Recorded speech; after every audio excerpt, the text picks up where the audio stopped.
So the question's been coming through.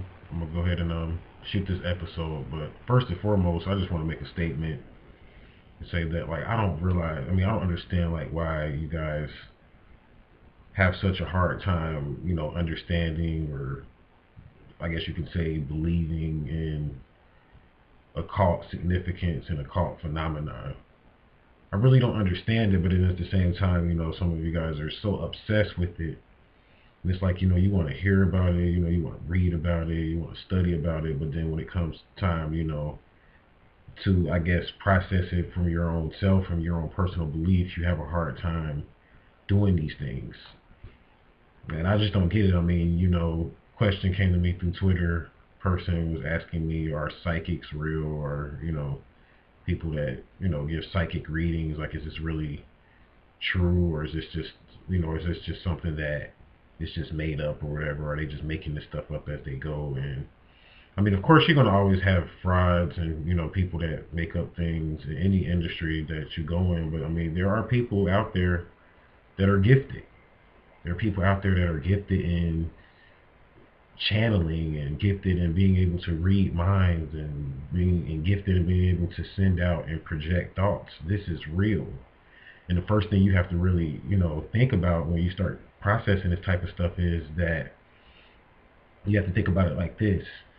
You sit around and you watch the weatherman every day, and you believe in the weatherman because of the simple fact he has some form of equipment, or he has whatever this technology that's supposed to be able to predict the weather, and the precipitation in the atmosphere. But you put your faith in that, but when it comes time for believing in occult phenomena and spiritual phenomena, you have a hard time believing in that. And I just don't get it. I really just don't get it. But when you start studying the occult, you have to remember that according to astrology, all occult topics fall in the 8th house. And the 8th house represents the unknown. So when you talk about the occult, this is the unknowable, the unknown aspects of our reality. This is the part of our reality that does not line up with our logical mind. This does not line up, I guess if you want to say, with our left brain, with the part of us, that relies on realistic, factual proof to prove things. This is, outside of our sphere of knowledge. That's why it's called the unknown. It's a part of a realm that we have not caught up with yet. We're getting there. Don't get me wrong. I mean, science is helping us to get there. And there is a war on science right now too, as well, because I mean, scientists they don't have a hard time believing in these things. They don't have a hard time believing in the unexplainable or the unknowable. I mean, like I've said in many videos, I mean, some of your top flight scientists out there straight up study the occult. What's the guy with the last name Hawkins or whatever? That's top flight scientist that sits in a wheelchair or whatever. I mean, this guy, like from my knowledge of him and from what I've saw in different YouTube videos, I mean, he studies the occult. He believes in the occult. The guy with the last name Macau, I got his first name too as well, a guy from Japan, I think it is. Like, he studies the occult. I mean, people like Carl Jung, Albert Einstein, all of these different people were scientists, but yet still, once they got so deep into science, they knew that there was this point to where in science that where our knowledge has not caught up yet, and where we have to rely on our creative side to give us answers. And this is where inventions come from, like the theory of relativity and the law of inertia and all of these different scientific laws. At one point, these laws were not concrete, written in textbooks, written in stone. Someone had to go out on a whim and look crazy and almost look insane so that they can discover these different occult phenomena out here. So I just wanted to kind of put that out there. But the person wanted to, for me to, I guess, kind of explain psychics, versus mediums and clairvoyance, and that's what I'm going to get into right now. Now, a psychic is one that essentially what they're doing is, a lot of psychics that are truly psychic and pure at heart with it, they don't know that they're psychic at birth. It's not like they just pop out the womb and they know. They just have dreams about things. Sometimes thoughts come into their mind and into their head, and they're not able to fully understand where these thoughts are coming from. And a lot of times, a lot of psychics may believe that these thoughts are theirs. These particular thoughts that they're experiencing are their emotions and their feelings, or whatever the case may be. But they may be picking up on one that's close to them, or someone that's in their environment. They may be picking up on their thoughts, emotions, and feelings, and they may take on these thoughts, emotions, and feelings as if they are theirs. Now, a psychic does most of its work through the water element, essentially what it is. So most psychics have an emotional connection with the feelings and the different experiences that they may be feeling at that particular time. It's they channel, I guess, essentially through the emotions. Now, all of these different groups are very similar when you talk about psychics, mediums, clairvoyants. All of these different groups of people that have these gifts and skills are very similar, but the way that they express them may be slightly different. So a psychic, or one that feels that as though they may be psychic, should get some form of training so that they can begin to decipher as to whether or not, these are really truly their emotions and their feelings, or are they picking up on other people's emotions and other people's feelings. It takes a lot of discipline. It takes a lot of, spiritual work, and working with, of course, different crystals, and working with even different shamans, even if you want to go that far with it or whatever. But just working with someone that's been experienced in the field a little bit longer, so that you can learn how to hone in and tune into your gifts and your experiences. But psychics, of course, like I said, they have dreams and different things like that. But sometimes a really true psychic can just look at you and start to tell you everything about yourself. A real true psychic that's been trained or whatever. And this is a gift. Now, when psychics tell you things about yourself, some psychics, they can talk about the past. Some of them can talk about, of course, what's going on with you right now, which is the present. And then others are able to see the future. Now, when you think about the future and the psychics that are able to see the future, what you have to remember is that the future can be changed. What they tell you, the things that they say about the future, are not always written in stone. So if they tell you, like, I see in your future that, you may be in a relationship or something like that, and they're like, I see in your future that, this relationship is not going to last, it's not going to work out for you. That may be true based upon the course that you are on, but now that they've given you this knowledge about the future, of course, you have the power to make and change your own future. You have the power to shift and change your own reality, so you have to just kind of remember that. So, like, don't look at a psychic as God. A psychic is only really channeling your own subconscious mind. And your subconscious mind is kind of like a film. And when you look at a person's subconscious mind, it's like a film. And you can, if you're looking at a film, I'm saying like the old films when they used to have like the strip of film. Like, for instance, when they had like those cameras or whatever, and they would have like the negatives or that aspect of the film. I forgot the technical name for it, but that strip of film or whatever.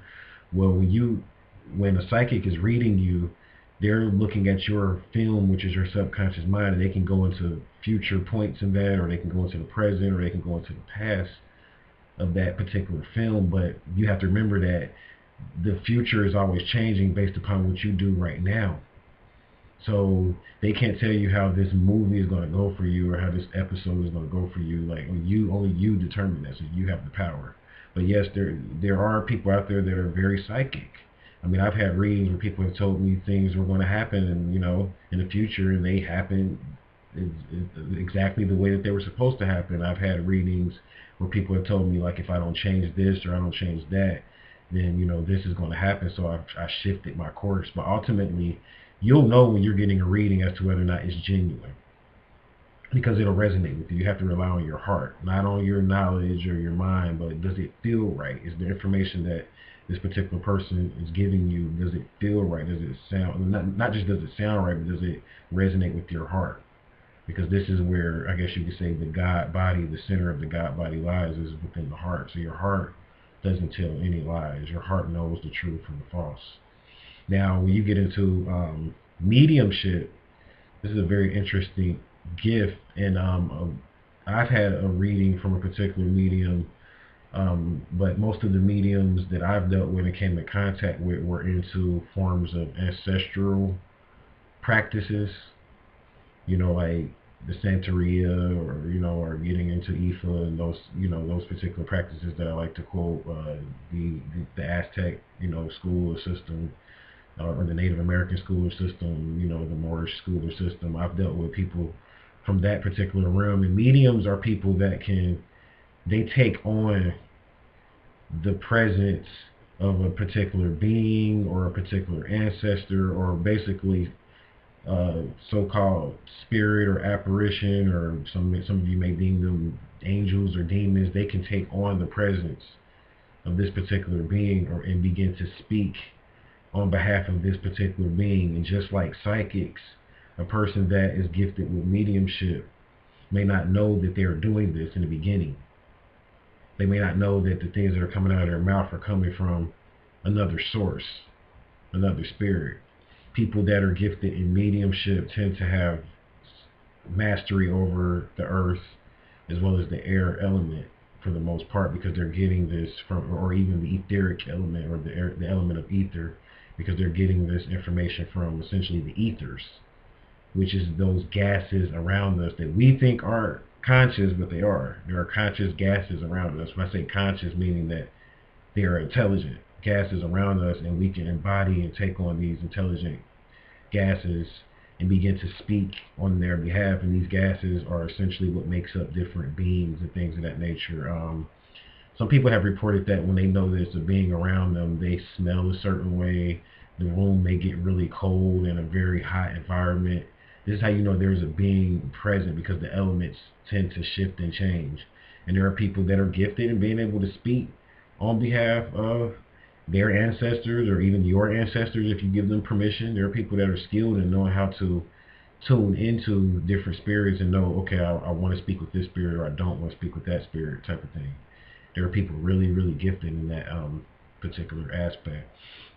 Now, clairvoyants, these are people similar to mediumship. Oh yeah, and one point I want to make on mediumship as well is that a lot of people that are into singing, MCs, rappers, and things of that nature, these are mediums. Because I want to give you real life examples of people that are mediums outside of the whole spiritual community thing.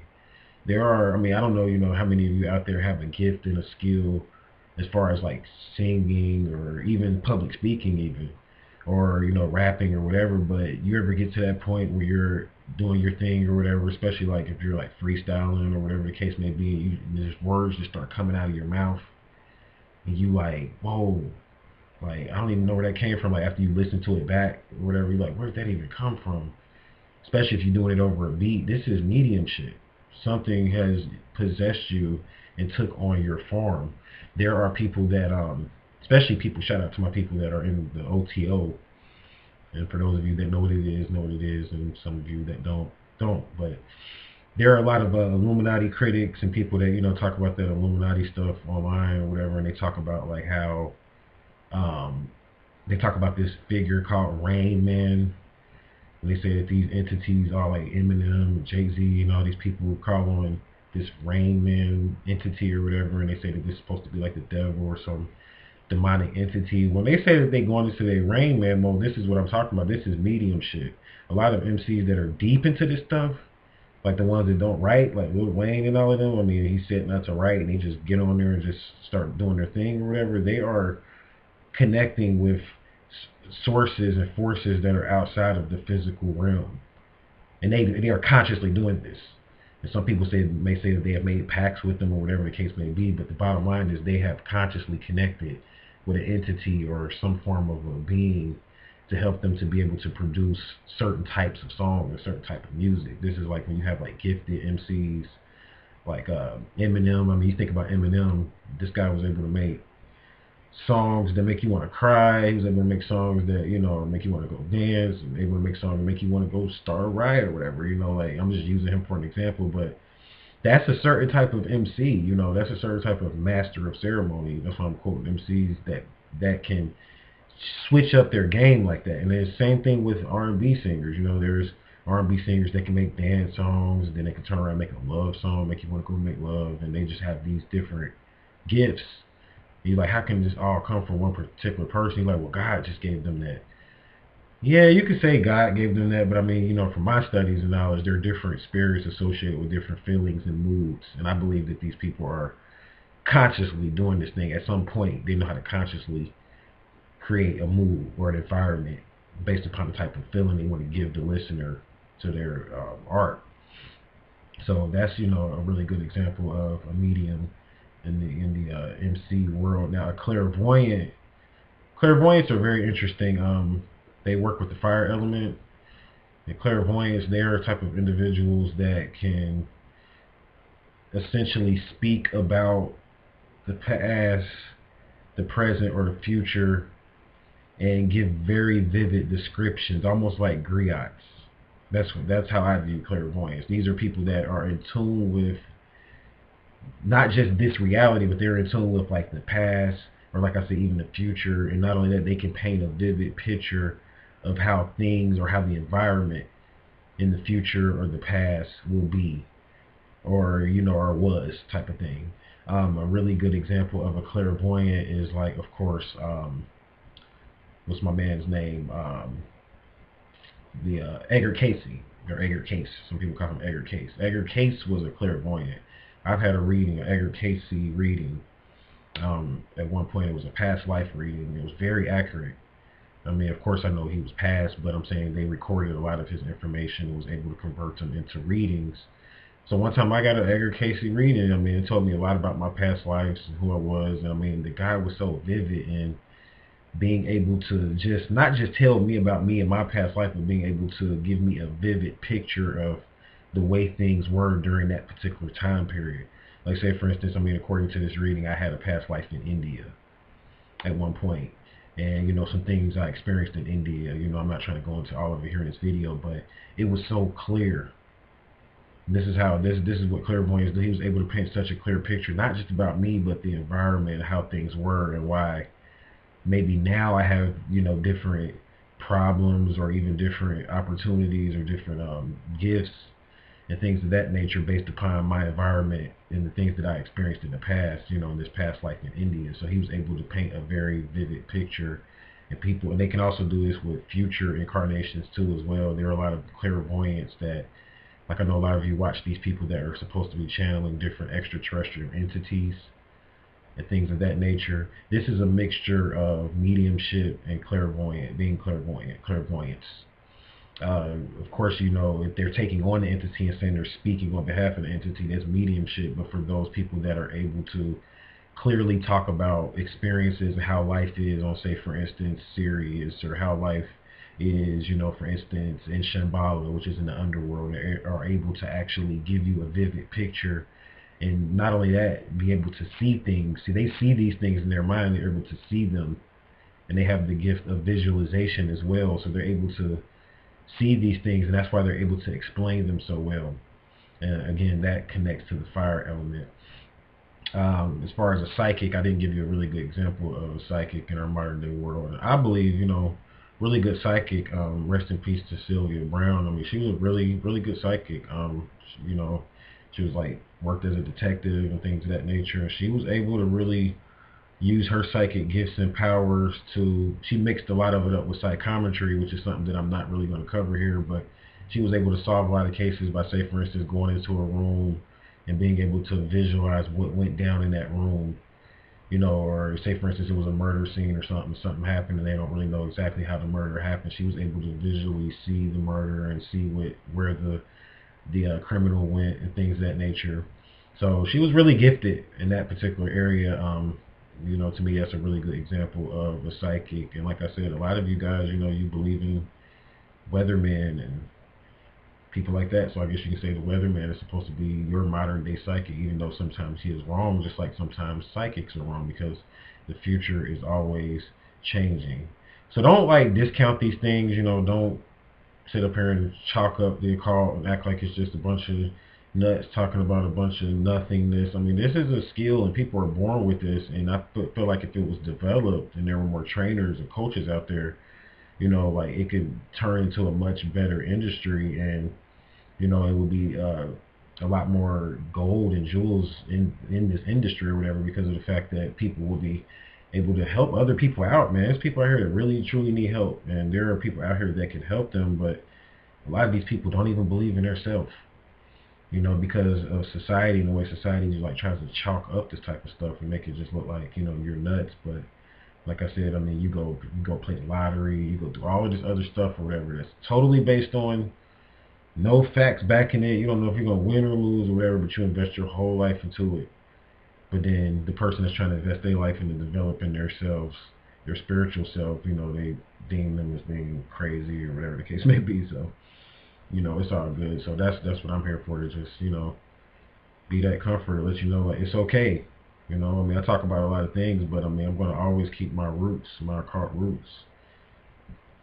Hope you guys like my crystal. But yeah, I mean, just working with this type of stuff, this is what really got me, to where I was at, to be confident to even speak about these things. So, there's a lot of stuff for you people out there. It's like you are gifted, and have different gifts. Or if you want to unlock different gifts, just start putting crystals around you, and start really just imagining yourself as an open vessel, and you'll be surprised, like with the crystal, where the crystals will lead you, and what information will come out of your mouth and things of that nature. Some of you may be gifted in writing. There's something called automatic writing that a lot of spiritual people are gifted in. Like just sit a crystal there and just start typing. You'd be surprised what you type, and read back what you type. Like, don't even think about it. Just start typing different words. This is called automatic writing, and this is how you get into channeling and mediumship and being psychic and things of that nature. So I may talk more about channeling, in the future. I've done a couple of videos on channeling for those people that are very interested in this topic. You can hit the channel up, put in channeling, and of course you can check out that information, and see what comes to mind or whatever. Like, see what I have to say about that particular information. So I'm gonna have to really go ahead and hit YouTube up, man, and see what's going on with this live video feed thing, because like these questions are coming in. I mean, I would like to set up an outlet to where I can just have you guys, ask me questions live, right there live or whatever, so I can get a lot of your questions answered. But go ahead and get up out of here. I hope that helped. Thank you guys for listening. Thank you guys for watching. And until my next episode, I'm going to leave you in greetings, Hotep. Peace.